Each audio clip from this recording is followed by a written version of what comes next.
تم میں سے رب کے نزدیک سب سے مکرم، معزز، معتبر وہی ہے جو تقوی میں اعلیٰ ہوگا۔ تقوی میں حضرت یہاں پر ایک بات اور ہے نا کہ آپ یہ دیکھیے کہ ذہنی استطاعت تو ہر شخص کی الگ الگ ہے نا۔ جی جی، کوئی انجینئر بن سکتا ہے، کوئی ڈاکٹر بن سکتا ہے، کوئی ٹیچر بن سکتا ہے، کوئی جو ہے نا پولیٹیشین بن سکتا ہے، ہر ایک کی ذہنی استطاعت الگ الگ ہے۔ تو ظاہر ذہنی استطاعت الگ ہوئی تو ڈیفینیٹ پھر اس کے لیے مدرسہ بھی، اس کا اسکول کالج بھی الگ ہو۔ نہیں، وہ جو آپ بات کر رہے ہیں وہ میرے خیال میں میٹرک کے بعد سے یہ سسٹم شروع ہوتا ہے۔ تو بنیادی جو تعلیمی سال ہوتے ہیں ان میں تو نظام تعلیم ایک ہی ہونا چاہیے۔ اس کے بعد جیسے جیسے ڈپلوما کہتے وہ ہیں، نیچے تک آئے نا۔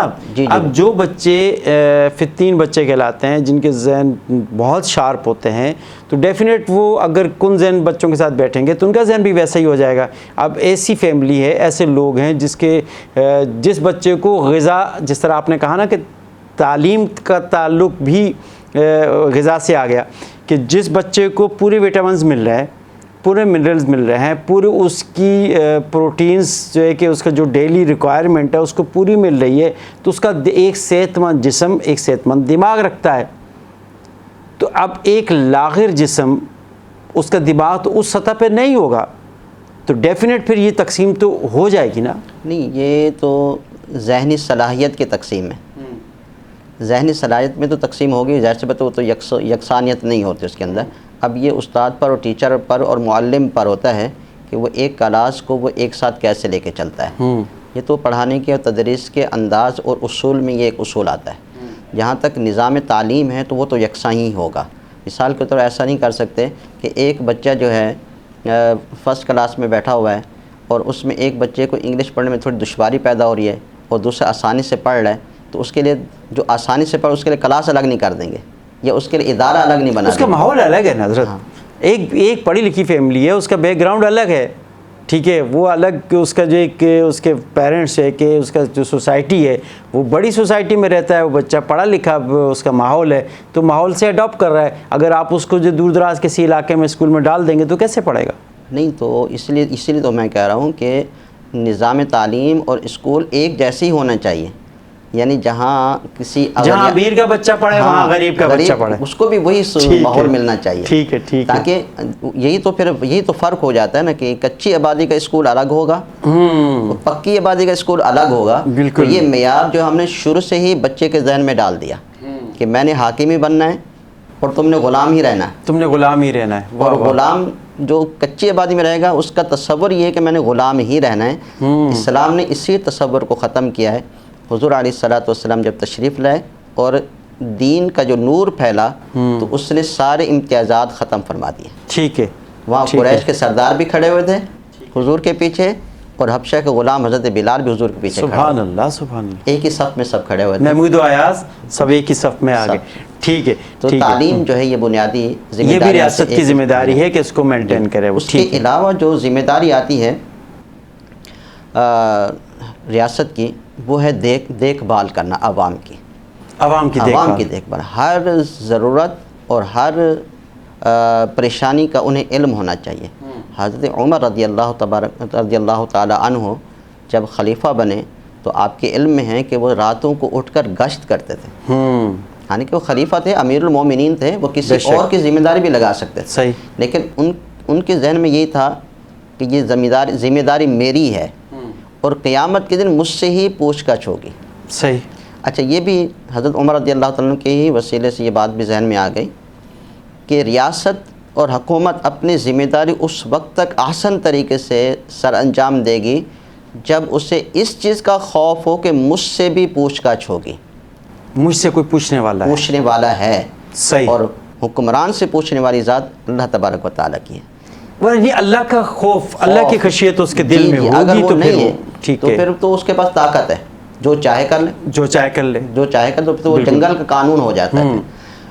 یہی وجہ ہے کہ جو اسلامی حکمران گزرے ہیں، اسلامی ریاستیں گزری ہیں، ان کے حکمران دن میں عوام پر حکمرانی کرتے تھے اور رات میں اصل حاکم کے بارگاہ میں سجدے میں سر جھکا دیا، بس سجود ہوتے تھے اللہ کی بارگاہ میں۔ لیکن آج کے دور میں آپ یہ دیکھیں تو ان کو تو عید کی نماز نہیں پڑھنی آتی۔ جی، وہی دین سے دوری ہوگی نا، دین سے دوری ہوگی۔ اور اسلام سے دوری ہونے کی وجہ سے یہ سارے فتنے اور فساد پھیل رہے ہیں۔ حضرت عمر رضی اللہ تعالیٰ عنہ جب گشت کرتے تھے تو اگر کہیں پتہ چل جاتا کہ کسی گھر میں کسی خیمے میں اگر خوراک نہیں ہے تو وہ خود اپنے کاندھوں پر خوراک لاد کر۔ تو حضرت کیسے اب بات وہی آئی نا، اب دیکھیں ایک اس کا میں نام نہیں لوں گا کیونکہ ہمارا پروگرام ایک ٹوٹل ریلیجیس پروگرام ہے، مذہبی پروگرام ہمارا، عوام الناس کی رہنمائی کے لیے ہم جو ہے کہ یہ بات کر رہے ہیں۔ اس سے ہمارا سیاست سے یا کسی ادارے سے کسی اس سے تعلق نہیں ہے، ہم صرف اسلام کے نقطہ نظر سے بات۔ حضرت جس طرح کہ ہم نے دیکھا کہ اگر کوئی ایسی تنظیم یا ایسے کوئی لوگ جن کا دین سے تعلق ہو وہ اگر حکومت کرنا چاہیں تو ان کے پاس اتنے وسائل نہیں ہوتے، ان کے پاس اتنے ذرائع نہیں ہوتے۔ جس طرح کہ اگر کسی کو وزیر خزانہ بنانا چاہیں تو اس کے لیے اس کے پاس وہ علم نہیں ہوتا، اگر ہم اس کو جو ہے کہ وزیر خارجہ بنانا چاہیں تو اس کے پاس ہو کہ وہ جو دنیاوی تعلیم اس کو ریکوائر ہوتی ہے وہ نہیں ہوتی۔ تو یہ حضرت عمر رضی اللہ تعالیٰ عنہ کا جو دور تھا، خلفاء راشدین کا جو دور تھا، وہ سنہری دور تھا، وہ اس کے ذریعے آپ نے جو ہے نا پوری دنیا کے اندر حکومت کی۔ لیکن ابھی ہمارے ساتھ جو ہے نا مسائل ایسے ہیں کہ وہ طبقاتی نظام، پھر ہم اسی کی طرف آگے کہ طبقاتی نظام ایسا نافذ ہو گیا۔ لیکن ہو کیا رہا ہے، جو بچہ مدرسے کے اندر پڑھ رہا ہے وہ ڈاکٹر نہیں بن سکتا، جو بچہ مدرسے کے اندر پڑھ رہا ہے وہ انجینئر نہیں بن سکتا، لیکن جو مدرسے کا جو مالک ہے، جس نے مدرسہ قائم کیا، اس کا بیٹا امریکہ میں پڑھ رہا ہے۔ جی بالکل، میں پہلے بھی گزارش کر چکا ہوں کہ ہمارے تعلیمی نظام کو اصطلاحات کی بہت ضرورت ہے، چاہے وہ مدارس کے تعلیمی نظام ہو یا اسکول کالج یونیورسٹی تک کا تعلیمی نظام ہو، دونوں میں کچھ نہ کچھ کہیں نہ کہیں تبدیلی ہونا ضروری ہے۔ تبدیلیاں ضروری ہیں، جہاں مدرسے کا بچہ قومی اسمبلی میں جا سکے، وکیل بن سکے، اچھا ڈاکٹر بن سکے، معاشرے کے ایک اچھے جو ایک پوسٹ ہے وہاں پہنچ سکے، تو وہاں یونیورسٹی کا بچہ بھی اگر وقت ضرورت پڑے تو وہ امام مسجد بھی بن سکے، امام مسجد بھی بن سکے، اگر ضرورت پڑے تو اس کو یاد ہو، نماز تراویح بھی، ایسا نہ ہو کہ سورہ اخلاص غلط پڑھ لے۔ سورہ اخلاص، دونوں میں افراد تفرید تو ہے، دونوں جگہوں پر جو ہے وہ اصطلاحات کی بہت اشد ضرورت ہے تاکہ جہاں پر بھی افراد کی ضرورت ہو ہمیں بندے مل جائیں۔ تو دونوں میں ایک نظام میں تبدیلی کی بہت اشد ضرورت ہے۔ یہی وجہ ہے کہ ہمارے دینی جماعتیں جو سیاسی ہیں وہ آ تو جاتی ہیں لیکن پھر ان کو افراد تلاش کرنا مشکل ہو جاتا ہے۔ تو اس لیے سب سے پہلے تو ہم اپنے تعلیمی نظام کو بہتر کریں تاکہ مستقبل میں ہمیں ایسے افراد مہیا ہو سکیں کہ ایک اچھے سچے پکے مسلمان ہوں۔ یہ ہمیں افراد ایسے تیار کرنے، پکا مسلمان ہو، خالی اسلام کا نام لینے والا نہ ہو، اسلام کے اصولوں پر عمل کرنے والا بھی، ایسے افراد ہمیں چاہیے، چاہے وہ یونیورسٹی ہو چاہے وہ مدرسہ ہو، دونوں کو ایسے افراد تیار کرنے چاہیے۔ اس کے علاوہ ریاست کی ذمہ داریوں میں سے ہم نے جیسے خوراک ہے، رہائش ہے، تعلیم ہے، ہاسپٹل کا ایک نظام ہے، اس کے علاوہ ریاست کی ایک ذمہ داری اور بھی ہے اور وہ ہے عوام کو تحفظ مہیا کرنا۔ صحیح، کیونکہ آج کے دور کے اندر آپ دیکھ رہے ہیں کہ خاص طور پر پاکستان کے اندر اپنے آپ کو کوئی بھی محفوظ تصور نہیں کرتا۔ آپ گلی گھر سے باہر نکلتے ہیں تو آپ کے دل کے اندر، ذہن کے اندر ایک عجیب سا خوف ہوتا ہے۔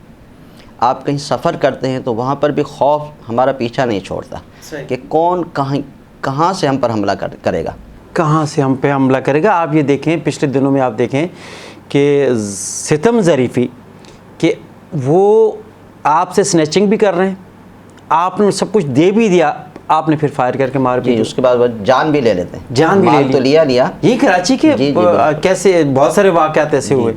تو ایک فیملی ہے وہ جا رہی ہے، گاڑی کے اندر وہ بیٹھے ہوئے ہیں، وہ ان کی میسج جو ہے کہ اٹھ کے مال میں گئی ہیں اور وہ بیٹھے ہوئے تھے اور وہ جیسے واپس آئی ہیں تو شوہر کو مردہ پایا گاڑی کی ڈرائیونگ سیٹ۔ تو یہ تحفظ دینا یہ ریاست کی ذمہ داری، بالکل ریاست کی ذمہ داری، اور اس کے لیے ہمارے پاس جو ہے وہ تھانے موجود ہیں، پولیس موجود ہے۔ اگر یہ اپنا کام صحیح طریقے سے سر انجام دے دیں، میں یہ سمجھتا ہوں کہ گلی کوچوں میں سے یہ جتنے بھی شر ہے یہ ختم ہو جائے گا اگر پولیس اپنی ذمہ داری صحیح طریقے سے سر انجام دے۔ یہ حضرت عمر رضی اللہ تعالیٰ عنہ کے بنائی ہوئی پولیس کا سسٹم، بالکل ایسا۔ اچھا، اس کے علاوہ پھر قانون کا احترام، یہ بھی ریاست کی ذمہ داری ہے کہ خود بھی قانون کا احترام کرے اور عوام کو بھی قانون کا احترام کرنا سکھائے. دیکھیں نا کہ ہم سرخ بتی جلتی ہے تو قانون ہمیں یہ کہتا ہے کہ رک جائیں سنگل پر، لیکن ہم رکتے نہیں ہیں کیونکہ قانون کا احترام اب ہمارے دلوں میں ختم ہو چکا ہے. تو قانون کا احترام خود بھی کرے ریاست اور حکمران، اور عوام کو بھی اس کا پابند بنے، عوام کو بھی پابند. اور جو آخری چیز میں بتاؤں گا آپ کو وہ ہے ریاست کی ذمہ داری، سب سے بڑی ذمہ داری جس پر ریاست قائم رہتی ہے، جس پر حکومت قائم رہتی ہے، جس پر قوم قائم رہتی ہے، وہ ہے عدل و انصاف قائم کرنا. عدل و انصاف، بے شک. وَأَقِیمُوا الْوَزْنَ بِالْقِسْطِ وَلَا تُخْسِرُوا الْمِیزَانَ. کیا کہنے. تو یہ جو عدل و انصاف اس کو قائم رکھنا بہت عدل کے بغیر کوئی ریاست قائم نہیں رہ سکتی. وہ حضرت علی رضی اللہ تعالیٰ عنہ قول ہے نا، کفر کے ساتھ تو رہ سکتی ہے، ظلم کے ساتھ نہیں رہ سکتی. اگر آپ کوئی جس طرح کے آپ عرب میں دیکھیں نا، وہ عقیدے کے لحاظ سے وہ کافر ہیں، کفر ہے وہاں پہ، کفر کا سسٹم نظام ہے، لیکن وہ پھل پھول رہے ہیں، ان کی ریاستیں چل رہی ہیں کیونکہ وہاں عدل ہے، انصاف ہے. جو کرتا ہے اس کو فوری سزا مل جاتی ہے. لیکن ہمارے ہاں تو سال سے کیس چلتے رہتے ہیں، باپ مر جاتا ہے، دادا مر جاتا ہے، اور پوتا اس کیس کی پیروی کر رہا ہوتا ہے. جی بالکل. تو عدل و انصاف کا قائم کرنا ریاست کی ذمہ داری ہے. حضور علیہ الصلوۃ نے یہ فرمایا تھا کہ اگر میری بیٹی فاطمہ بھی چوری کرتی اس کے بھی ہاتھ کاٹ دیتا، اس کے بھی ہاتھ کاٹ دیے جاتے. یہ ایک مثال جو ہے نا آپ صلی اللہ علیہ وآلہ وسلم نے ارشاد فرمائی. تو اس پہ جو ہے کہ ہمارے تمامی لوگ اسی روایت کو اکثر یہ دہراتے ہیں. تو یہ صرف ایک مثال کے طور پر یہ بات کہی گئی تھی، مثال کے طور پر کہی گئی تھی. تو جو یہ تو پاک ہستیاں ہیں، تو ان کا تو تصور سے باہر ہے کس طرح کی کوئی بات. تو جی، تو عدل و انصاف کا جو ہے یہ معیار ہمارے ذمہ داری، ریاست کی ذمہ داری ہے کہ عدالتوں کے اندر ایسا آسان نظام ہونا چاہیے کہ عام بندہ بھی جا سکے اور اسے پھر انصاف جلدی بھی ملے، اور انصاف کو اصول جلدی ہونا چاہیے. ٹھیک ہے. تاکہ یہی وجہ ہے کہ اب کہیں پر کسی پر ظلم ہوتا ہے تو وہ تھانے میں جانے سے ڈرتا ہے، اور اسے پتہ ہے کہ اگر میں تھانے میں چلا گیا تو پہلے تو یہاں بجائے لینے کے دینے پڑ جائیں گے. جی، اور پھر عدالت چلے گئے تو پھر اور لمبا معاملہ ہو جائے گا. تو اس سے بہتر ہے کہ آپس میں لین دین وہ کر لیں. لوگ سنیچنگ کے بعد FIR نہیں کٹواتے. یہ اکثر نہیں کٹواتے کیونکہ کون اس کی پیروی کرے گا، کون جو ہے نا سوال و جواب دے گا. جو FIR کٹوانے جاتا ہے سب سے پہلے تو مشکوک اسے ہی سمجھ لیا جاتا ہے. ہاں، اسی سے کراس کوسچن ہوتے ہیں کہ اچھا آپ کہاں تھے، کیا کر رہے تھے کہ یہ ہو گیا. تو وہ ظاہر سی بات ہے، ایک شہری باعزت شہری ان سوالات سے جو ہے وہ کتراتا ہے، تو اس وجہ سے وہ نہیں جاتا. صحیح. تو عدل و انصاف کا معاملہ جو ہے یہ ضروری ہے. اس کے بعد جو عدل و انصاف کے بعد جو ریاست کی ذمہ داری ہے وہ وفاداری. حضرت بہت شکریہ. تو یہاں پر بھی ہماری بات کمپلیٹ نہ ہوئی، انشاءاللہ اگلے کسی پروگرام میں ہم ضرور اس بات کو کمپلیٹ کریں گے کہ ریاست جو ہے نا وہ کس طرح عوام کی وفادار ہو، کس طرح اس کے کام انجام دے. جزاک اللہ، بہت شکریہ آپ کا، آپ کی تشریف آوری. جزاک اللہ. ناظرین، آج کے اس پروگرام میں بڑی تفصیل کے ساتھ جناب مفتی سیف اللہ سعیدی صاحب نے وہ حقائق بتانے کی کوشش کی ہے جو ہماری ریاست کی جو ذمہ داری ہے، جو اس ریاست کی ذمہ داری کو جو ہمارے حکمران طبقہ ہے، جن کی ہمارے اوپر حکمرانی ہے، وہ اس کو محسوس نہیں کر رہے. یہ اویئرنیس پبلک کے اندر، عوام کے اندر موجود ہے، اور عوام یہ چاہتی ہے پاکستان کی کہ ہمارے جو حاکم ہوں وہ ایسے ہوں کہ وہ ان کو دین اور دنیا کو ساتھ لے کے چلیں. تو جبھی ہمارا یہ پاکستان عرض خدا داد پاکستان اللہ تعالیٰ نے بڑی ہی ہمیں یہ نعمت عطا فرمائی ہے، بڑی قربانیوں کے بعد یہ ملک ہمیں ملا ہے. اللہ تعالیٰ اس ملک میں نظام مصطفیٰ کا نفاذ فرمائے، اور ہمارے حکمرانوں کو بھی اللہ تعالیٰ یہ توفیق عطا فرمائے. اپنے میزبان زبیر الوی کو اجازت دیجیے. فی امان.